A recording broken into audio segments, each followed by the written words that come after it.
Hello, everybody, and welcome to the Bright Founders Talk at Temy. Temy is an international software development company that designs, builds, and delivers software for sustainable businesses and promising startups. As always, my name is Matthew, and I'm joined today by Mr. Richard Evans, who's the founder of the Profs. Is that right, Richard? Indeed it is. Thank you very much, Matt, and thank you, Temy, for hosting me today. Excited to be here. It's a great pleasure having you with us. Richard, if you can start us off by telling our viewers a little bit about who you are and what it is that you do. Thank you, Matt. Hi, I'm Richard. So about 10 years ago, I founded the Profs, and we are in the business of helping students to achieve life-changing results, primarily through one-to-one tutoring. So I graduated without a job. I think I was meant to be a banker or a lawyer. I was fortunate to have a very good education and was at London School of Economics. And I was a bit dissatisfied, I think, with my higher education, it's fair to say. I was fortunate to have excellent schooling up until my university years. And I was looking for something a bit more personalized to really help me find myself. And whilst I was at university, I actually, like many students, ran out of money. So I started tutoring on the recommendation of a good friend of mine who was really enjoying it.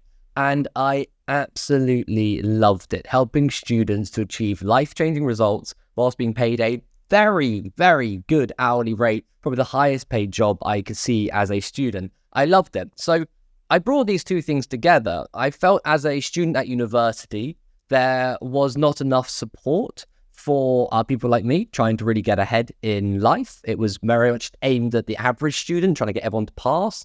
And as a tutor, I thought, this is crazy that this fantastic profession isn't being talked about as a career path. So can we combine these? There's a big gap in the market for adult education for students, for young professionals trying to pass their law or accounting or finance qualifications.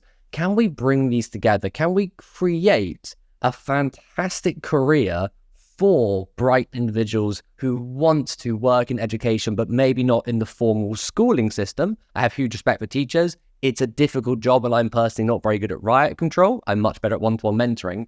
And then can we leverage this army of one-to-one educators to go and achieve great things for our students and beyond? And that really was how the Profs was born. I was a tutor. I started recommending other students to other tutors, and very organically it came about. My business partners joined, most notably my brother and co-founder. And here we are 10 years later with over 1,000 tutors, 12,000 students a year. I think we're in over 150 countries now. And it's just been a wild, wild ride seeing the amazing growth. And we continuously impress even ourselves with the amount of amazing offers and life-changing results we see for our students. Wow, fantastic. What an introduction. So a couple of things to unpack there, Richard. One of the things you mentioned is that it came about quite organically. When this started, you started tutoring, and as you said, you met other tutors and you started referring people. Can you tell us when the penny dropped, when you thought, okay, this is it, this is where I'm going? Yeah, absolutely. There were a few moments on the way. There's two parts to that. In terms of the penny dropping, it was when I helped a student. I'd helped them for a year. I'd been paid fairly well to do so. With an economics module, I majored in economics. This made sense. They were probably only a year below me academically. And then they came back the next year and said, I want help with some econometrics, kind of hardcore stats and economics. And I said, I don't think I can do that. And she said, well, there's no one else. I'd rather you stay one textbook ahead of me than anybody else. And so she took me on for another year, really despite my protestations, and then did very well. She then came back the next year and said, I'm now doing an MBA. Can you help me with this? Oh, and I've also got 4 friends. So we got her from 15% average, she was a failing student, up to a 90% average. She ended up with a high first class and got into an MBA. And that showed that this student probably was going to struggle to get a job. There might even be visa implications for this, to now being on an MBA, and she is now a C-level executive. This was 8 years ago, mind you, of a company. And I realized we probably helped the student unlock her potential. She's brilliant, but that will probably add hundreds of thousands, if not millions, to her career earnings. So that investment in education is an amazing investment. And that got me really excited. How many more students can we catch from potentially dropout and turn them into, boardroom material? Fantastic. So obviously with this, there must have been a lot of things that you learned about yourself along the way. It's not something that you studied for. As you said, you were going, maybe a lawyer or something along those lines. So there must have been a few things that you learned about yourself and about the process that might have come as a bit of a surprise or a bit of a learning curve. Yeah, so many things. So I've rebranded, as many people have, mistakes and called them missteps because a misstep is something that you can then correct and learn. I often say to my team, and I enjoy mentoring, I really enjoy training members of my team. And if you make 2 missteps, that's a mistake. So if you walk into a door frame, well, that was a bit dopey, that's a misstep. If you then walk back into it, well, that's a mistake, and you knew it was there, you can avoid it. This is how I approach all challenges in business. We will make many missteps, but how do we learn to avoid those? And the compound effect of that learning is massive, right? We're in education. We should be educating ourselves. So that's one important thing. The mantras often is don't be afraid of failure. I am afraid of failure. I don't want to fail. I work very hard. I have many people depending on me. So I don't want to make mistakes. But you have to try and avoid long-term failure. And the way to do that is to adopt a growth mindset. What can I learn from every single opportunity to make it better? I said there's a kind of second part to how the penny dropped. So there's the external realizing the value proposition of our business. And that's important. You have to understand only 3 things matter in business. Does anybody care? I've heard fantastic ideas that honestly nobody but the family cares about. Now, does anybody care enough to pay? If not, you don't have a business, you have a hobby or a passion project. And number 3, the most difficult one, do enough people care enough to pay? I think all entrepreneurship and starting a business can be boiled down to just those 3 deliberately repetitive questions.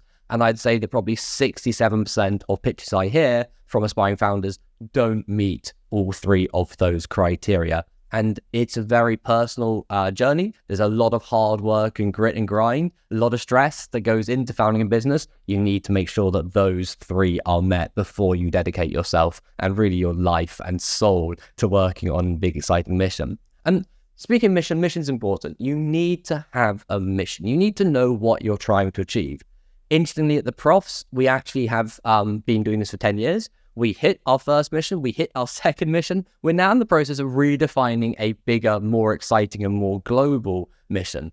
And that's important because hitting milestones that seemed impossible many years ago is what gets me out of bed. Many people have been attributed the quote, I think Bill Gates most commonly, is that we underestimate what we can achieve in 10 years and grossly overestimate what we can achieve in 1 year. So a lot of people get disheartened when after 1 year, I certainly felt disheartened that I hadn't achieved the amazing things that I had wanted to. I've been impatient. But I look back 10 years ago, I actually wrote down some pledges, what I wanted to change about our industry. 9 out of 10 of those are smashed. 5 out of 10 of those changes are now industry standard when they were unthinkable 10 years ago. And the fulfillment that gives me that I've been part of those changes about education and tutoring in a career I love is absolutely fantastic. So I think there's a lot of work on perseverance, being patient, not being afraid to make a misstep, but learning when you do. And if I can go kind of further on, one concept that's really helped me the last few years, I've been seeing a lot of founders, and maybe people listening to this podcast are just about to embark on their new business, but maybe like me, you've been doing this a few years. And my co-founder was asked the other day by another founder, has the 7-year itch hit you yet? So somewhere between about 5 and 10 years, almost all founders, it's not very talked about, get hit by this massive, what am I doing with my life? Is this the right decision? And I think you have to go through that process of really evaluating and realizing this is another 10, 20 year commitment. Is this what I really want to do? And we've been through it and very much have come out of it excited by it. A concept that helped me with that is, I believe, the Japanese concept of Ikigai. Have you heard of this concept, Matt? I have actually, yes. It's familiar. But tell us about it. Absolutely love it, right? So it helped me understand why tutoring is to me, my calling, my purpose, my mission, my direction. So it's combining 4 things, and many people have 2 or 3 of these things in their career, but I think few of us are blessed to have 4.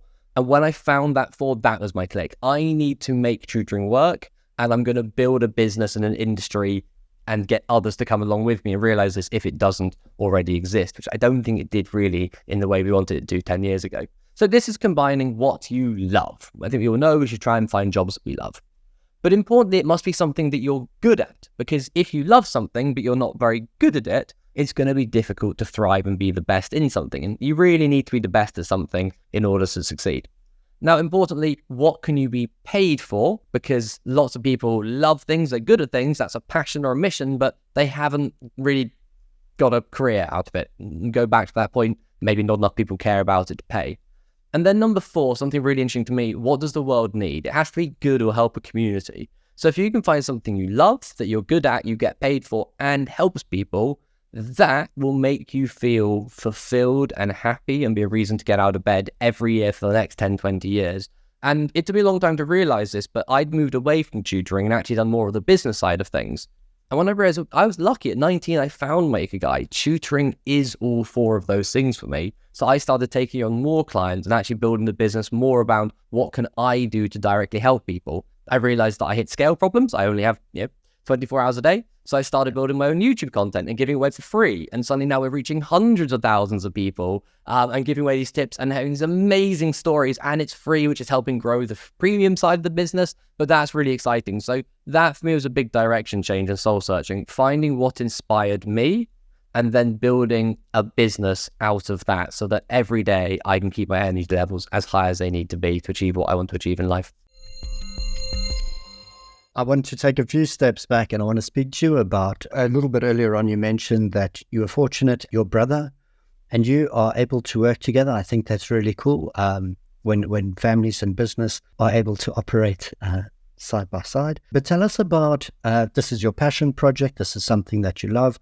You've been busy with it for 10 years. How do you go about acquiring the right kind of people? You've got a good energy. You've got a really cool vibe. And how do you bring people in that can match you, match your energy and match your vision for where you're going? It's a great question, right? My job and our job of founders is to set the vision, direction, inspire people. As I said, we're actually going through this exercise with the whole company's taking off next Thursday and all the senior team next Tuesday morning. And we're just dedicating really an entire day to getting by and asking ourselves, why are we here? So some people have been with us for 10 years. Why are you still here? What is it that gets you excited? To help them, like me, find an Ikigai and to build our business around what we really enjoy doing and what adds the most value. But to answer your question directly, it's the most important thing. I was given a lot of advice early on. I was lucky. And one of the pieces of advice that has always stuck with me, and I didn't realize how important it was until more recently, is invest hard in the right people early. It's a company. A company is by definition a group of people, and you have limitations as a founder. And there are better, brighter, smarter people out there that you need to get excited by what you're trying to achieve and then let them grow. So it's very, very difficult. It was pretty difficult for us. We were bootstrapped, so we couldn't just suddenly afford to get a CMO at £250,000 and get someone who's left Nike recently and changed the world with Apple. And every time you see startup advice, right? I love a podcast of this size, right? Whenever I read advice, it was fantastic. Just make a campaign. Look what Steve Jobs did. Look what Nike did. It's like, great. If I had a £250 million worldwide budget, I honestly could come up with a campaign as good as that because I'd have millions of pounds to spend testing it, hiring smarter people, right? I don't. I started a business with £250 on my desk. Wow. Try making a global campaign with that. It's very, very difficult. So you have to inspire people and you have to invest in them.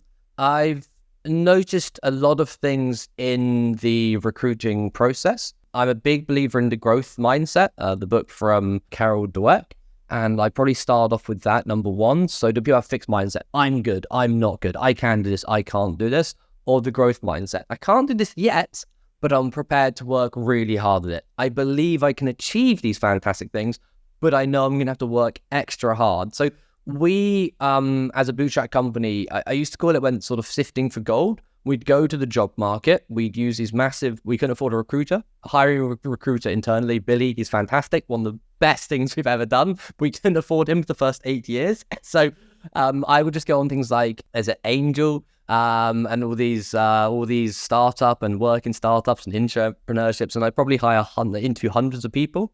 And trying to find someone that was willing to work for our rates and work very hard was very, very difficult. But it was all about finding that person who was looking really 5-10 years ahead of what they could be. And the often lines they said is, look, I'd often ask people, why, if you're so brilliant, why are you there? Right? Why have you not got a job yet? I ask quite aggressive style questions. I want people to give me honest answers.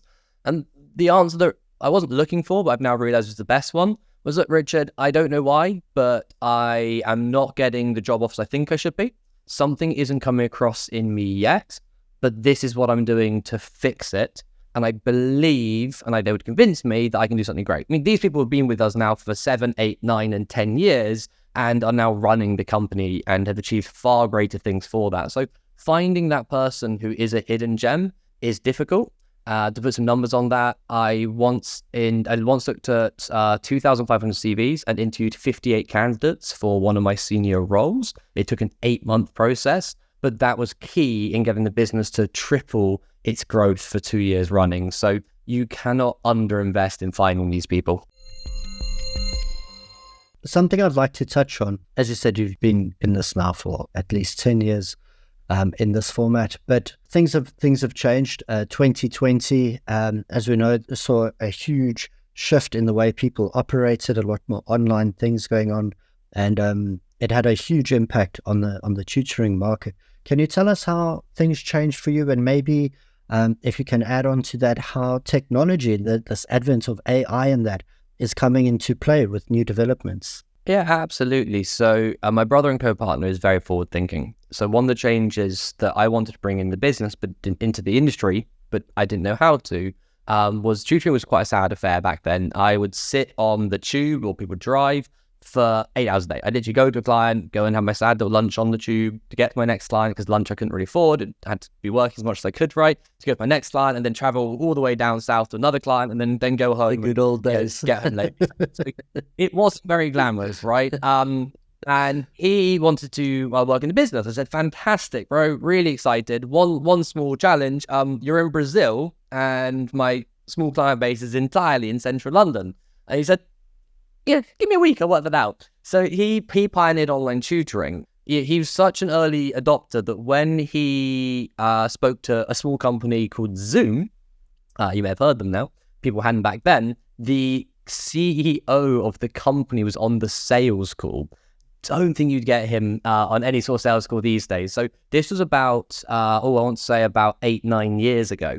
And through that, he developed online technologies. First, brilliant online whiteboard called BitPaper, allowing people to, a specialist tool made by tutors for tutors. So they actually had a platform. He then invested in a brilliant company called Spires, we're actually currently merging with this amazing technology, which allows you to self-service find these amazing tutors with really smart match technology in the direction of sort of machine learning. Very, very exciting things going on there. And by innovating and being ahead of the curve, when the pandemic hit and schools closed and formal education ground to a halt, those who'd innovated the solutions, in this case, online tutoring, thrived. So we were already 85% online before the pandemic. And of course, overnight, that went to 100%. We ended up actually giving all of our online training workshops to the entire industry for free to help them out. And we weren't really expecting it to, but this ended up bringing in far more tutors and business and clients after the pandemic, because we'd helped people and been seen as innovators there. So for all the terrible things the pandemic did on a personal level, we sort of sidestepped and maybe cheated the pandemic. And that's because my brother had brilliant foresight. So think of the future and try and build it. And sometimes these major events, and I would say that all the founders I know who had hyperbolic, ludicrous exits, they got lucky in that they had built something that the future needed, and maybe sometimes you need a big change in luck. One very good founder I know sold for a ludicrous amount of money. I think their company's final valuation was 40 times what they'd expected it to be, and they were building online security, internet security for children, something that wasn't talked about very much. A load of very awful, sad things happened around the world, and suddenly that became the number one priority for big companies. And, they had every single big brand you've ever heard of fighting to get their software, because these companies for years had lots of children using their website online that might be dangerous, right? So sometimes it takes something shocking in the world to happen, and really to the victim of the spoils, those who've innovated and built something ahead of time get it. which I think leads to patience as well. We've had to be very patient in our industry. Tutoring is right now at the forefront. Education and healthcare probably at the forefront of most investments. 10 years ago, they weren't. So you wait, and when you get your opportunity, you have to be prepared to really seize it. And tell me, AI, a threat to this industry or a positive influence? Yeah, great question. Until a couple of years ago, I was like, it's just, it's another fad we're talking about. It's not in education. So I think it is, well, it's to a company like mine, if we don't innovate, yes, a threat, but a bit like online tutoring, right? It's also for those who are early adopters of it and use it correctly and build that future with it, a huge opportunity. So I always think a threat is also an opportunity if you invest in it early enough. For the wider education industry, I think it is an interesting one. I think AI, it will get more accurate. It's got some problems now, but it will get more accurate, of course, over time. AI is the evolution of if the internet is the evolution of the library, it will be able to retrieve facts much faster.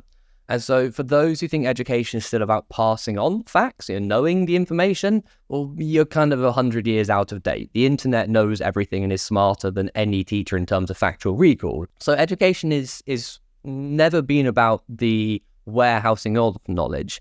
It's always been about the dissemination, passing it on. So AI knowing things doesn't concern me. AI starting to work out how to motivate people, that's interesting for healthcare, for self-improvement, for things like personal training. I haven't seen it yet, but when AI is able to say, Richard, what motivates you? This motivates you, and kind of work out the magic words to get me to work harder or to work out harder and do that better than that personal trainer, that tutor in the room with you, that's an interesting opportunity. So I'm not so interested in AI for its information and the ability to write. I'm interested in AI assistants being able to inspire people, because that's a very rare skill. And if we could get the AI to inspire people, plus the knowledge of all of the internet and fountains of knowledge that we've built, that's quite an interesting opportunity that we are watching very carefully. Because I think there is a world in which you could get someone talking to you, inspiring you, and that wouldn't just apply to what we think of as tutoring at school level. That would apply to self-learning in any industry. You want to become a better entrepreneur, a better father, a better footballer. Well, can we get a coach to make us actually sit down for half an hour every day and do those things? That's a pretty exciting opportunity. There is no shortage of knowledge in the world. Getting people to want to sit down and learn that knowledge, now that's the challenge that AI, I think, should be focusing on. And again, we're watching very carefully. Fantastic. So Richard, I'm going to give you an opportunity if you'd like to. If there's anything you think I've missed, anything you think might be valuable or that you'd like to add, now's your chance. Oh, there's so many things. One that's new that I guess I'm testing out is little equation that energy plus direction equals force multiplier. So I talk about Ikigai and energy and motivation, but the reason behind that is I'm starting to feel that my main job, what I need to focus on each day, is actually my own energy management. And I asked my founders and senior leaders to do the same. So I used to focus on the business. I would work 11, 12, 13 hours a day, and I would be very subject to burnout. It worked, and maybe that was necessary in the first few years.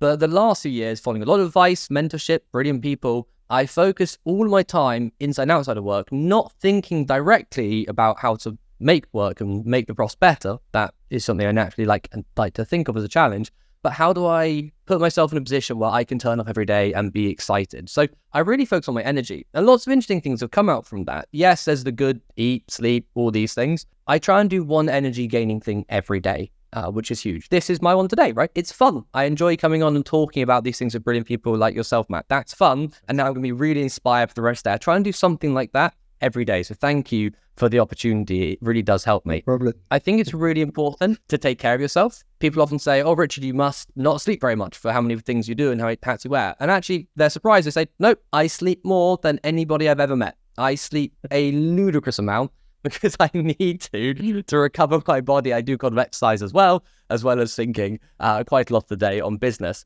I think it's really important to surround yourself with people that inspire you, with people that make you feel good about yourself, the people who will pick you up on a bad day and celebrate you on a good day. And I think it's very important to stay close to business. So we're in education. I still work with some clients, so I understand what my business does. I think as we get bigger and bigger, I've seen founders get further away from their business. It just becomes numbers on the screen. And as exciting as it is to push those numbers and those bars up, if we lose each of those, in our case, is an individual story, an individual human whose life has changed, it becomes a bit less fulfilling than when sealed. So I work a lot on my energy. I was also given the advice a year ago, take unlimited holidays, which I have been using. I probably take 3 times as much holiday as I used to, and my energy's gone through the roof, and I work much harder in between, and I think about the holidays, and I come back with good ideas. Then number 2, direction, mission, purpose. I've got my energy. Now, what do I want to achieve? And we talk about 1 year and 10 years and having a value that you want to look back on and be proud of. And when I've got those 2 things, the ability at which I can come up with good ideas and develop the business is just accelerated. So if I was to give one piece of advice that maybe I haven't heard of elsewhere, it's 1, focus on your energy. If you don't know what to do or you're having a demotivate, stop working and work out what is it that your body needs. Fun, food, sleep, rest, exercise, a break, a holiday. Number 2, work out what you want to achieve, and then the rest sort of just happens. If you're working every day to a good level, 6-8 hours doing something brilliant, the rest will come because you will be your best self. So my advice to anyone trying to work on themselves in this journey is look after yourself first and trust that when you're in your best position, then you can do your best work. Said, I love that, Richard. I'm going to let you go. I want to say thank you very much for your time today and for all your insights. It's been an absolute pleasure meeting you. And from myself and the team, we will definitely be keeping an eye on you and watching eagerly for the future. Thanks, Matt. I really appreciate it. Thanks for the invite. Fantastic. And I understand you're a tutor yourself, so happy tutoring and look forward to seeing you in the industry. Fantastic.